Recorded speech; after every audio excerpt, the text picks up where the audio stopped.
मातृभूमि न्यूज, मातृभूमि की आवाज, मातृभूमि के लिए। કેશોદ શહેરના પૂર્વ વિસ્તારમાં ફુવારા ચોક પાસે મારુતિ કોમ્પ્લેક્સમાં મહાદેવ નામનું આયુર્વેદિક દવાખાનું ચલાવતા રતનબેન સુરેશભાઈ સોદરવા, ઉંમર વર્ષ 42, રહેવાસી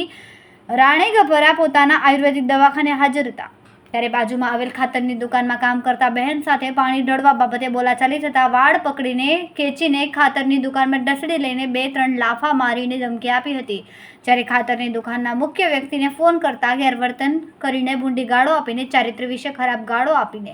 ધમકી આપી હતી। કેશોદના ફુવારા ચોક પાસે મારુતિ કોમ્પ્લેક્સમાં મહાદેવ નામનું આયુર્વેદિક દવાખાનું ચલાવતા રતનબેન સુરેશભાઈ સોંદરવા કેશોદ સરકારી દવાખાને સારવાર માટે દાખલ થતા કેશોદ પોલીસે નિવેદન નોંધીને ખાતરની દુકાનમાં કામ કરતા મહિલા અને માલિક વિરુદ્ધ ગુનો નોંધીને આગળની તપાસ કેશોદ પોલીસ સ્ટેશનના એએસઆઈ વીરાભાઈ દાદાભાઈ ગિયડ ચલાવી રહ્યા છે।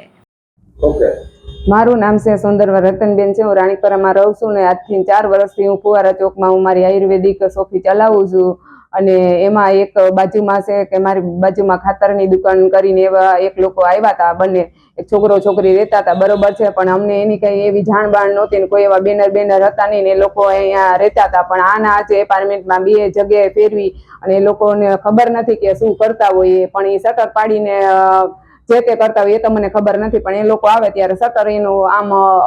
અડધે જાજેરું બંધ કરી દેતા ને એ રીતે બિઝનેસ એવું જે કરતા હોય એ મને કઈ ખબર નથી, પણ એ થોડા ઘણું ને લઈને કચરા નાન તેને ફેંકતા, તો મેં એમ કીધું હતું કે આવી રીતે અહીંયા ફેંકોમાં મેં કીધું કચરા ને મેં કીધું કે આપણે ડસ્ટબિનમાં નાખો, તો એ લોકોએ 1-2 વાર કીધું કે આ સોફી અમે લઈ લીધી છે ને આમ છે ને તેમ છે ને મેં કીધું જે હોય તે સાહેબ મને કોઈ પ્રોબ્લેમ નથી, તમે સોફી લીધી કે ના લીધી, બરોબર છે, પણ આવા કચરા ફેંકોમાં મેં કીધું ખરાબ કચરા ફેંકો છો તો મારે મેં અહીંયા પ્રોફેશનલ બિઝનેસ છે તો કોઈ પણ આવતું જતું હોય દવાને લેવા તો ખરાબ લાગે ને, તો 1-2 દિવસ એવું કર્યું તો છોકરી દ્વારા એ લોકોએ મને માનસિક ટોર્ચર આપતા, હું આવતી તો બાલ્કનીમાં પાણી ઠલવે કાંઈક ને કાંઈક કચરા ફેંકતી હોય, તો એક દિવસ હું મારી સોફી આવતી હતી અને હું સોફી આવતી હતી ને એ છોકરી અમારા બાજુમાં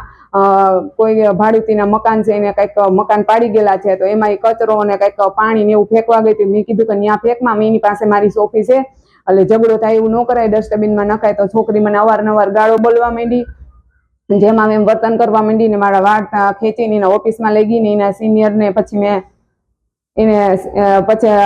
ઝપાઝપી કરવા માંડી અને રાડો નાખવા માંડી, પછી મેં એના માલિકને ફોન કર્યો કે ભાઈ આ છોકરી તમારી આવી રીતે કરે છે અને સમજાવો, તો એ ભાઈએ તો ફોનમાં મને જેમ તેમ ગાળો કાઢી અને જેમ તેમ ગાળો બોલવા માંડ્યા અને હવામાં અનાપસામાં બોલવા માંડ્યા અને પાછો મારા જ્ઞાતિ વિરોધ એમ કે તારા હોય એટલા ને બધાને ભેગા કરી લે કે તે છતાં મેં કીધું ભાઈ મારે કોઈને ભેગા નથી કરવા, પણ આ તમે છોકરીને સમજાવો ને આવી રીતે તમે ના બોલો, તો એ ભાઈ મને ધમકી આપી કે તું જ્યાં હોય ને ઊભી રહેજે કે હું આગળ જ આવું છું કે 5 મિનિટમાં, કે પછી સર હું તો એક લેડીઝ છું તો મને ડર લાગ્યો, તો પછી હું ગઈ પોલીસ સ્ટેશને કે ભાઈ આવી રીતે 2 મહિનાથી આ લોકો મને ટોર્ચર આપે છે, અવારનવાર લોકો કંઈક ને કંઈક માનસિક ત્રાસ આપે છે, તો પણ હું ઇગ્નોર કરતી હતી કે ભાઈ કાંઈ વાંધો નહીં જે તે હોય તે, પણ આ લોકોનું એવું કહેવાનું એવું છે કે ટૂંકમાં કે આ બેનને આવી રીતે ટોર્ચર કરીએ તો અહીંથી સોફી ખાલી કરીને વયા જાય, પણ મેં તો એના સામે એવું કઈ જોયું તો હતું નહીં, તે છતાં એ લોકોએ મારી પર આટલું બધું કર્યું, પછી મારે ના છૂટકે મારે પોલીસ સ્ટેશન આવવું પડ્યું, પોલીસ સ્ટેશન આવી તો 10 દિવસથી હું દોડું છું, આ બધું કહું છું તો પણ કોઈ લોકોએ મને કઈ હરખું જવાબ નહોતા દેતા, પછી ના કરવાના ના, પછી મેં કીધું કે મારી ફરિયાદ કેમ તમે લેતા નથી, પછી એ જે સાહેબે મારી ફરિયાદ લીધી છે તો એમાં બસ ખાલી નોર્મલ રીતે લખ્યું છે અને એવું કીધું, બાકી મારે જ્ઞાતિ વિરોધ જે તે કીધું છે એનું કોઈ એમાં લખી ગયેલું છે નહીં, અને જો હું એમ જ કહું છું કે મારી જ્ઞાતિ વિરોધી એ લોકોએ 2 શબ્દ કીધા છે તો જો સાહેબ મને ન્યાય અપાવો, નહીતર પછી હું આગળ જઈશ। માતૃભૂમિ ન્યૂઝ સાથે મધુ રાવલિયા, જુનાગઢ। ખૂબ જ ટૂંકા સમયમાં માતૃભૂમિ ન્યૂઝ OTT પ્લેટફોર્મ અને વેગા સિટીમાં કેબલ નેટવર્ક સાથે જોડાઈ જશે, તો જોતા રહો માતૃભૂમિ ન્યૂઝ।